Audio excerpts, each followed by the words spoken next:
this is your flexibility routine for hamstring hip flexor. So we are doing hamstring hip flexor activation. So those are pretty advanced.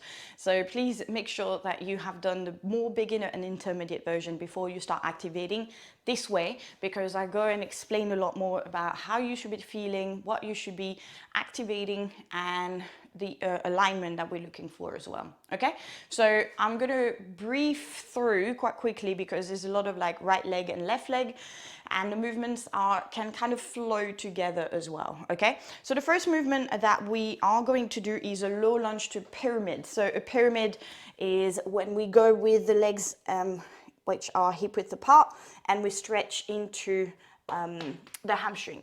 Obviously, if you are still struggling to find flexibility, you are allowed to use blocks. Okay, so I start in a low lunge position to stretch into, to activate into my hip flexor, and then I switch into a pyramid. Okay, try and not turn the foot out. We keep the feet parallel. We try and press into the heel behind, obviously to gain some nice ankle mobility here.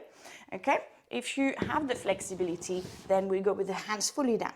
Now, the points that we want to look at is not to lock the knee, is also to rotate the thigh slightly out and to bring that hip back. So for example, this is my left leg. I've got left hip back, right leg, right hip forward. So you can see I shift my hip a little bit.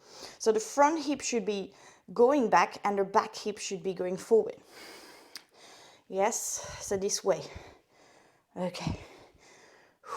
All right, and we do right leg and left leg. So you really want to feel the activation here, and don't lock, not locking the knee. We keep the knee soft, micro bend.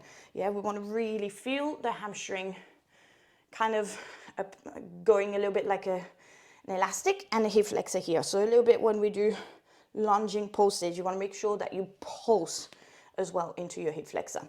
Move number 2. I call them Pendulum Warrior because they require quite a fair amount of balance here. So your Warrior 3,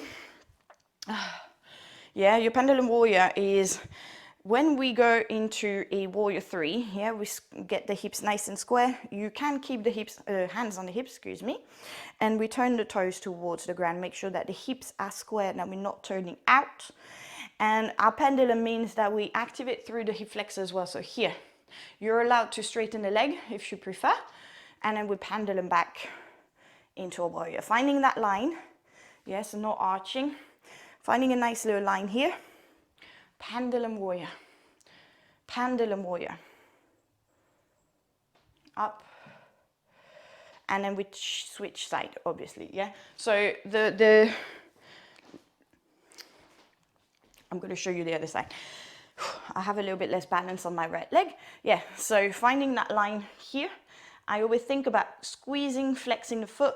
My heel wants to meet the wall behind me and my head, the wall in front of me. Okay, finding that neutral spine.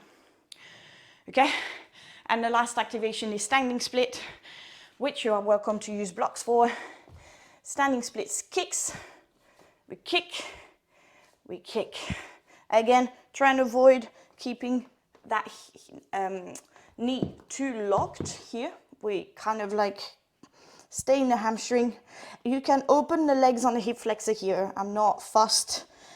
You can try both. A bit more activation in the hamstring over the kicking leg here, and a bit more sort of opening into the hip flexor here. And then we go with the other side.